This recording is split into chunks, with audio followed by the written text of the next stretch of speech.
Hi friends, आप सभी का हमारे YouTube channel excellent coaching classes में स्वागत है। आप देख रहे हैं एक्सेलेंट कोचिंग क्लासेस और मैं हूं शंकर जाट। 10वीं, 12वीं, 8वीं और 5वीं बोर्ड की परीक्षाएं इस वर्ष आयोजित होगी। पिछले वर्ष कोविड-19 की वजह से बोर्ड परीक्षाएं नहीं हो पाई थी। 12वीं की परीक्षा प्रारंभ हो चुकी है और 10वीं बोर्ड की परीक्षा 31 मार्च से प्रारंभ होने वाली है और आगामी अप्रैल महीने में 8वीं और 5वीं बोर्ड की परीक्षाएं भी होगी।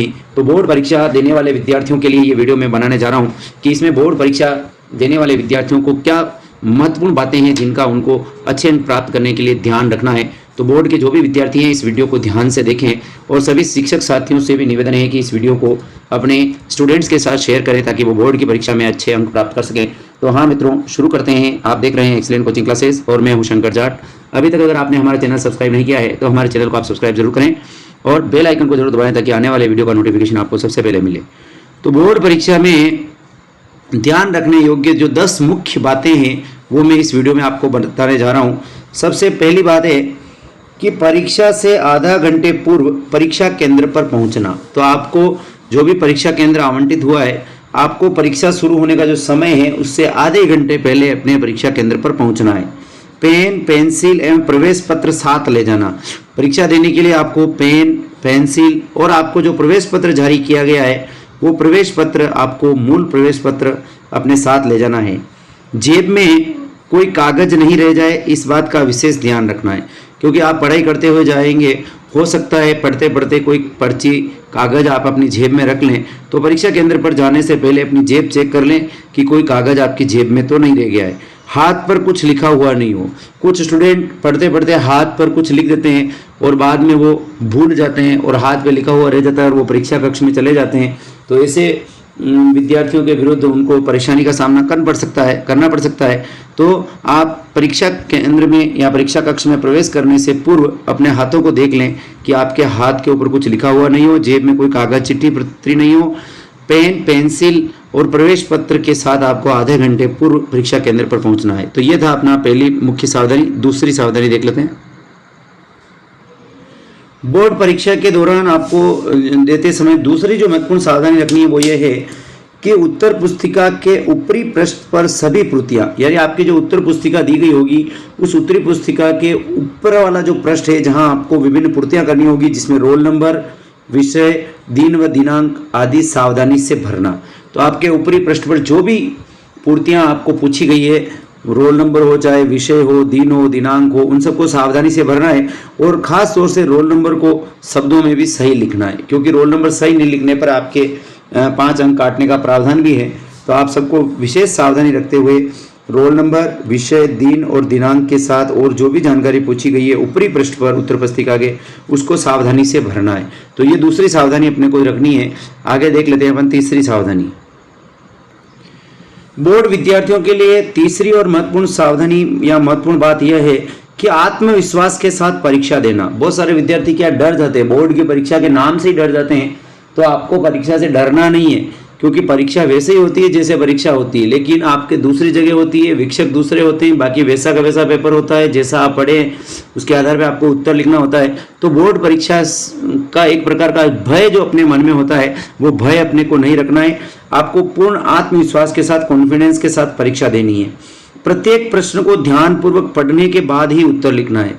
कभी कभी क्या होता है, विद्यार्थी प्रश्न को ध्यान से पढ़ते नहीं है और डायरेक्ट सरसरी निगाह से देखते ही उत्तर लिखना शुरू कर देते हैं। तो ऐसी स्थिति में आपका उत्तर गलत हो सकता है। इसलिए प्रत्येक प्रश्न को ध्यानपूर्वक पढ़ने के बाद ही उत्तर लिखना है। आपने जब उस प्रश्न को ध्यान से पढ़ लिया है फिर ही आप उसका उत्तर लिखना प्रारंभ करें। बोर्ड परीक्षा भी सामान्य परीक्षा की तरह ही है। अपने मन से यह भय बिल्कुल निकाल दें कि बोर्ड परीक्षा कोई विशेष है। बोर्ड परीक्षा भी सामान्य परीक्षा की तरह ही है। उसमें भी इसी तरह से प्रश्न आते हैं जैसे अपने सामान्य परीक्षा में आते हैं और उसी तरह से उत्तर लिखे जाते हैं जैसे सामान्य परीक्षा में लिखे जाते हैं।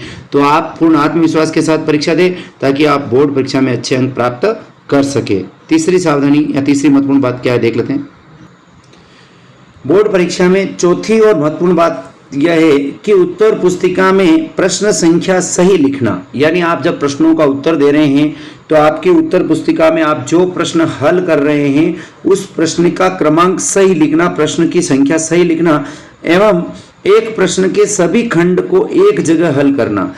बोर्ड की परीक्षा में जो प्रश्न पत्र होता है उसमें एक प्रश्न के एक से अधिक खंड हो सकते हैं, तो आपके उस प्रश्न के खंड फर्स्ट, सेकंड, थर्ड, फोर या ABCD या बस अदर जितने भी खंड है उन सभी प्रश्न संख्या, एक प्रश्न संख्या के सभी खंड को अपन को एक जगह हल करना है।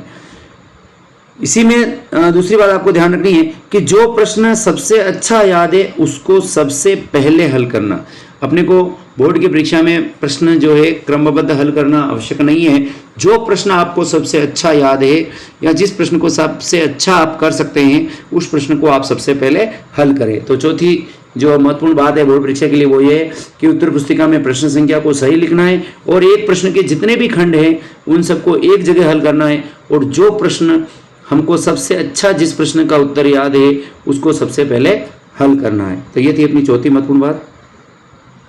बोर्ड परीक्षा के दौरान पांचवी जो महत्वपूर्ण बात है जिसका अपने को ध्यान रखना है कि बड़े प्रश्नों का उत्तर बिंदुवार लिखना। यानी आपके निबंधात्मक प्रश्न भी आएंगे, यानी ऐसे प्रश्न जिनका उत्तर आपको बड़ा लिखना है, तो ऐसे प्रश्नों का उत्तर आपको बिंदुवार लिखना है। खास तौर से सामाजिक विज्ञान या विज्ञान जैसे विषयों में या हिंदी जैसे विषयों में आपको विस्तृत उत्तर लिखना है, तो वहाँ आपको पॉइंट वाइज अगर आप उत्तर लिखेंगे तो आपको उसमें अच्छे अंक मिलेंगे। आवश्यकता अनुसार चित्र, रेखा चित्र एवं ग्राफ आदि बनाना।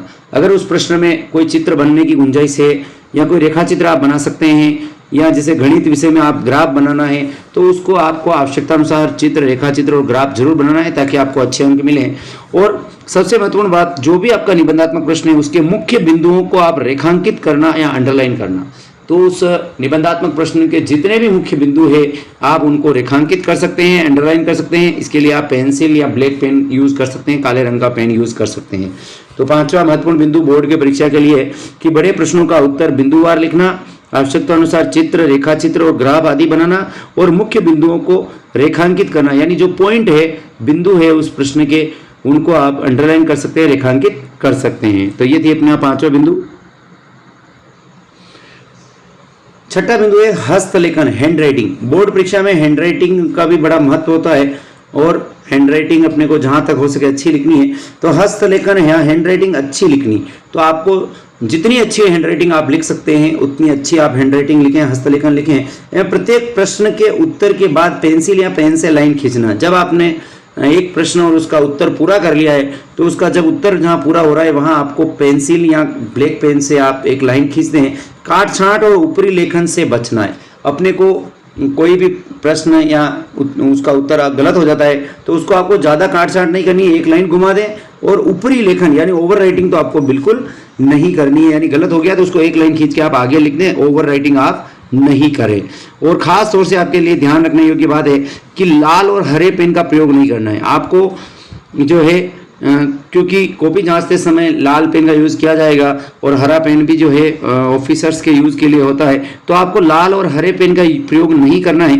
नीला और काला पेन आपको प्रयोग में लाना है। तो आपको नीला और काला पेन, नीला पेन आपको लिखने के लिए और काला पेन जो है आपके मुख्य जो बिंदु है उनको अंडरलाइन करने के लिए आप उपयोग में ले सकते हैं। तो ये था अपना छठा बिंदु कि आपको हैंड राइटिंग अच्छी लिखनी है। प्रत्येक प्रश्न के उत्तर के बाद पेंसिल या ब्लैक पेन से आप लाइन खींच दें। काट छांट या ओवर राइटिंग, ऊपरी लेखन नहीं करें। लाल और हरे पेन का आपको बिल्कुल प्रयोग नहीं करना है। नीला और काला पेन आप प्रयोग कर सकते हैं। तो ये था अपना छठा महत्वपूर्ण बिंदु बोर्ड परीक्षा की दृष्टि से। आगे देख लेते हैं सातवां बिंदु। बोर्ड परीक्षा के लिए सातवां और महत्वपूर्ण बिंदु यह है कि प्रश्न पत्र हल करते समय समय प्रबंधन, टाइम मैनेजमेंट का पूरा ध्यान रखना। कि आपका जो प्रश्न पत्र आप हल करेंगे उसमें आपको टाइम मैनेजमेंट का पूरा ध्यान रखना है। यानी एक प्रश्न के हिस्से में आपको जितना समय आ रहा है उतने समय में ही वो प्रश्न आपको हल करना है। प्रत्येक प्रश्न को आनुपातिक समय में हल करना, यानी प्रत्येक प्रश्न के लिए आनुपातिक रूप से जितना समय आ रहा है उस समय में आप उस प्रश्न को हल करें। एवं कुछ समय आपको दोहरान हेतु बचाना। अपने जो परीक्षा का ओवरऑल पूरा जो समय है उस समय में से कुछ समय आपको 10 मिनट आपको दोहरान के लिए या आपको चेकिंग के लिए कि आपने सभी प्रश्न हल किए या नहीं किए उसके लिए आपको बचाना है। तो टाइम मैनेजमेंट आपके बोर्ड की परीक्षा के लिए बड़ा सावधानी वाला बिंदु है, तो आपको इसका विशेष ध्यान रखें। प्रश्न पत्र हल करते समय समय प्रबंधन का ध्यान रखना। एक प्रश्न के लिए जितना आनुपातिक समय आ रहा है उसी समय में वो प्रश्न हल करना और कुछ समय आपको दोहरान हेतु जरूर बचाना है। इस बार जो बोर्ड की परीक्षा का जो प्रश्न पत्र का जो समय है वो भी आपके 2.25 घंटे कर दिया है, तो इस दृष्टि से भी आपको विशेष सावधानी रखने की आवश्यकता रहेगी। बिंदु नंबर 8, बिंदु नंबर 8 जो महत्वपूर्ण बिंदु है कि उपस्थिति पत्रक पर हस्ताक्षर कर अपनी उपस्थिति दर्ज करना। वैसे आपके कक्ष में जो शिक्षक होंगे वो इस बात का पूरा ध्यान रखेंगे और वो आपके पास आकर आपकी उपस्थिति दर्ज करेंगे, लेकिन फिर भी आपको ध्यान रखना है कि आपको उपस्थिति पत्रक पर जो निर्धारित कॉलम है वहां अपने हस्ताक्षर करके अपनी उपस्थिति दर्ज करना है। और यहाँ एक बात आपको विशेष तौर से ध्यान रखनी है कि आपने आवेदन भरते समय जो हस्ताक्षर किए थे वही हस्ताक्षर आप उपस्थिति पत्रक में करना है, कि वही हस्ताक्षर करना जो आवेदन पत्र भरते समय आपने किए थे।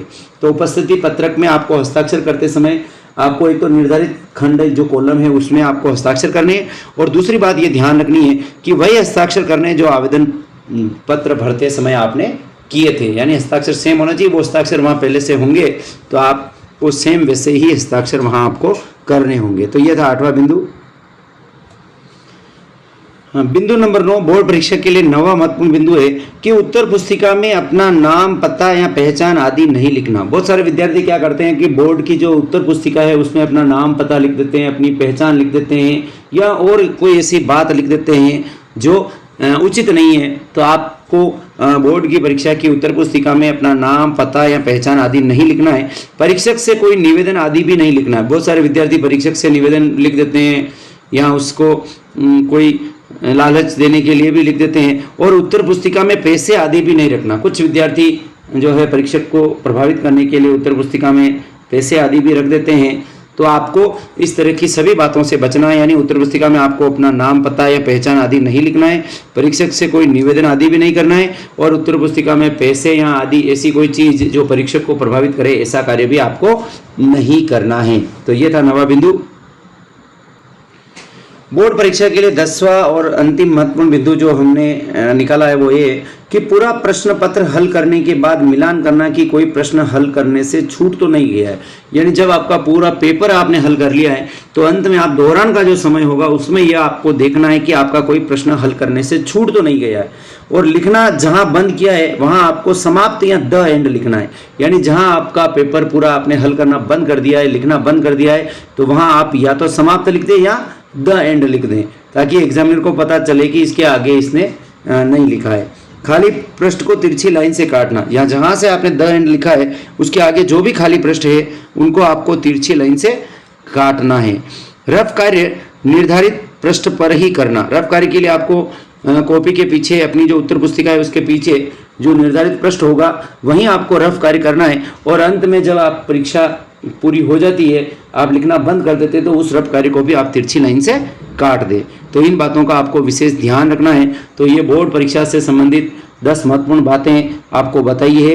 अगर इनका आप ध्यान रखेंगे तो आप बोर्ड की परीक्षा में अच्छे अंक प्राप्त कर सकेंगे। आपको बोर्ड की परीक्षा के लिए एडवांस में शुभकामनाएं कि माँ सरस्वती आपके ऊपर अपना आशीर्वाद बनाए रखें और आप बोर्ड की परीक्षा में अच्छे अंकों से उत्तीर्ण होएं। इन्हीं शुभकामनाओं के साथ आप जुड़े रहिए हमारे चैनल एक्सीलेंट कोचिंग क्लासेस के साथ। Thank you.